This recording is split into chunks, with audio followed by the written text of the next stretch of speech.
اعوذ بالله من الشیطان الرجیم. بسم الله الرحمن الرحیم.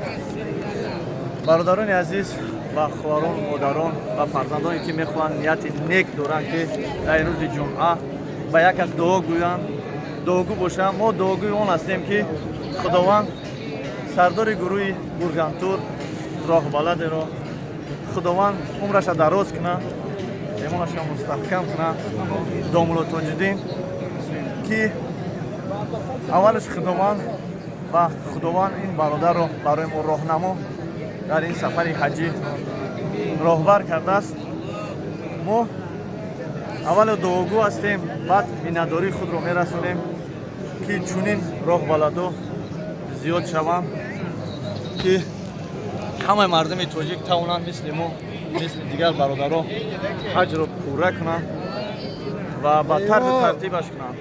دعا میکنیم خداوند بخشنده مهربان از عمر دادگیش برکت بیاورد، از عمر خودش برکت بیاورد.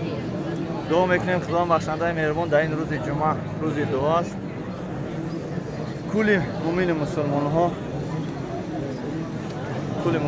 ها دعاگو باشید با چنین برادران که بحر وطن، بحر مومن و مسلمان های مردم تاجیکی که با در شهر یکتریمبورگ هستند اینقدر خدمت های زیاد میکنند. ما قطعی برادرمون ایشان انور در این سفر زیارتی خیلی خورسند شدیم. اولا که برای زیارت خانه خدا اومدیم، بعد که سخنهای بهترین هر روز ما از راهبر این گروه میشنویم و قصه های خوب نقل میکنن که ایمان آدم دوچند میشود و زیاد میشود. برای مستحکم کردن ایمان با دقت گوش کردن است.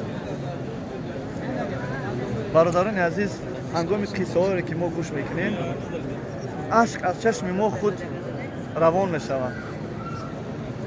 قصه هایی که نقل میکنم همش از روی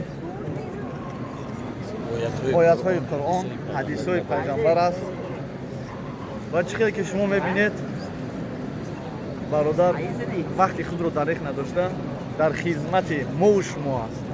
نه تنها برای خود بلکه برای ما و شما که امروز در شبکه اینترنتی همراه ما است، سخن میگوید و با خواهش ما من با خواهش همین برادر همه معلومات هایی که داره، علمی که داره برای ما و شما دریغ نمیداره. دعا میکنیم که خدا بخشنده مهربان همه وقت کشایش کار برای کار تن سیاه. ربنا آتنا في الدنيا حسنة وفي الآخرة حسنة وقنا عذاب النار.